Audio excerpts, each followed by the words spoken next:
Hey, Wembong World Entertainment, and you remember the movie Heat? Of course you do. Everybody remembers Heat. It's a beloved movie. Personally, it's not one of my favourites. It's a decent movie. It's the type of movie I think I'd watch once, maybe twice. It's a very, very slow burn of a movie. That was my main issue with it. But for years, they've been talking about a sequel. Well, it's seemingly moving forward with a new cast and a new update regarding what the story could possibly be. And if it's true with the story, it's going to annoy fans, I think. It's going to be a bit of a risk to do it, and I don't think it's going to work. But it seemingly found its new lead, and, well, we may as well just dive into this article that talks about it, because once you hear the idea for this movie, you're going to be questioning why it even needs to be done. So, let's get into it. So, the rumours surrounding Heat 2 are starting to fire up again, as Michael Mann's long-gestating sequel is reportedly taking shape and might have just secured one of its leads. Leonardo DiCaprio, the Oscar-winning actor known for his memorable roles in the likes of Titanic, Inception, and The Wolf of Wall Street, was first linked to the project in August, but he is now said to be involved with the film following weeks of negotiations. It sounds like Warner Brothers is poised to give the Heat follow-up the official green light to move forward, though no public announcement has been made as yet. According to previous reports, Warner Brothers was hesitant about giving Heat 2 the green light due to a budget dispute. However, if DiCaprio joined the cast, then it would help the film secure its $170 million price tag or more. World of Real offered a fresh update on the developing situation, as the outlet claims to have heard from multiple sources that DiCaprio is now attached to star in the Mann-directed picture. Now, this is where you start kind of getting the The sequel is rumoured to start shooting in 2026, the same year that the actor is set to enter production on Martin Scorsese's next movie. While the cast of Heat 2 is unconfirmed at this time, several names are in the mix as potential candidates. Here it comes. The film, which serves as both a prequel and a sequel to the 90s heist classic, has reportedly eyed Adam Driver to play a young Neil McCauley, previously played by Robert De Niro, and Austin Butler is a favourite to lead the role of Chris Scherschultz, I think I butchered that, portrayed by the late Val Kilmer in the first film.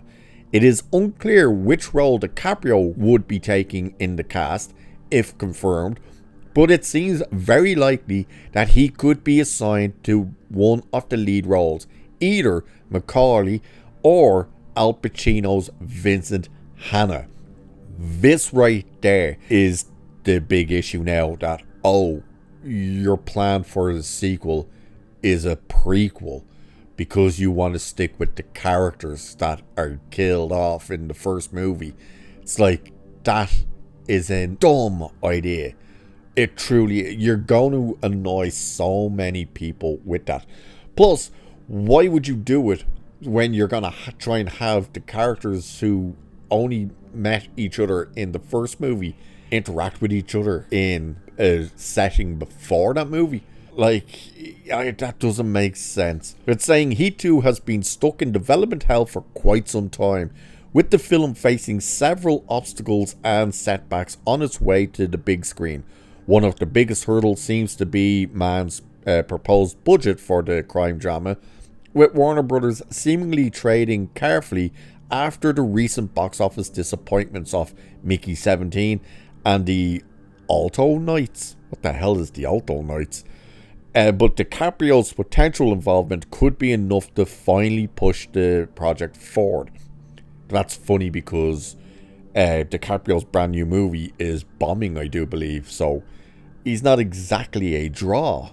So I don't know why you think that would work. But again, when you take a movie like Heat, and again, as I said, it's an incredibly slow burn.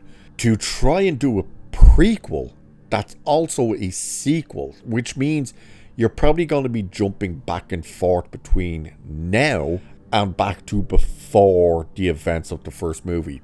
And when did Heat come out? That was 95, wasn't it? I think it was 95. Yeah, 1995. So we're, what, 30 years removed from the first movie that you want to then do a follow-up that'll also be a prequel. That doesn't make all that much sense. And, you know, would that be a bit of an issue for Warner Brothers to move forward with it? Like, regardless of the names getting attached, would Warner Brothers look at it and go, really, a prequel? Why do you want to do a prequel? Surely you want to move the stories forward. And, of course, one of the ideas obviously would probably to try and keep the recognized characters in there that were in the first movie. But again, a lot of that wouldn't make sense. I can't quite remember, and I only recently watched Heat, or I should say rewatched Heat. I don't remember the idea that Al Pacino's Vincent Hanna had interacted with De Niro's character before the events of that movie. Like, obviously, they had that memorable moment of them sitting down in the diner having that talk of, like, I'm coming for you and I'm going to catch you. And De Niro really kind of, you can try, but if, you know, could cost you and all this type of stuff. And I think that was meant to be their first actual face-to-face interaction. So if you end up doing a prequel and you have them interacting all the time, like, it's going to be weird. But it also sounds like they're trying to do what the original idea for a new Die Hard is. Which, of course, if you remember, the idea for a new Die Hard was meant to be Die Hard Year 1, which was meant to be this prequel sequel where you would have Bruce Willis as John McClane, reflecting on his younger years and his first year as a cop. And it would jump back and forth between Bruce Willis's John McClane talking and doing stuff to the younger version of John McClane when he first started out in the force. And people were like, okay, I get what you're trying to do, but at the same time, it sounds horrible. This almost sounds like it's that it's going to jump back and forth. You know, you're going to have someone probably telling the story, oh, I remember these guys came up with the plan for a heist, and then we go jumping back to it. Could this evolve then into just being a full-on remake? Which, that wouldn't surprise me at all. You know, the idea of a prequel might be looked at and say, like, that's a bad idea, and the only logical thing we can think of to do is actually move the story forward. But they're clearly not wanting to do that, so their go-to thing then is to just remake the first movie. I don't know. It sounds weird. I don't like the sounds of what this is. I don't know about you guys, but in the end, do let me know what you think of this. Like, what do you think of Heat in the first place, the first movie? Did you ever want a sequel to it? Because it really wasn't the type of movie that set itself up for a sequel. But what do you think of the idea of a sequel? What do you think of the idea of a prequel? Let us know. And if you can remember as well, let us know, did the characters of De Niro and Pacino's, their two characters, did they have interactions and know each other before that movie? Because I can't remember. Let us know. And with that, I shall leave it there for this one. So, like, share, subscribe, all that good stuff. Cheers, and I'll catch you in the next one.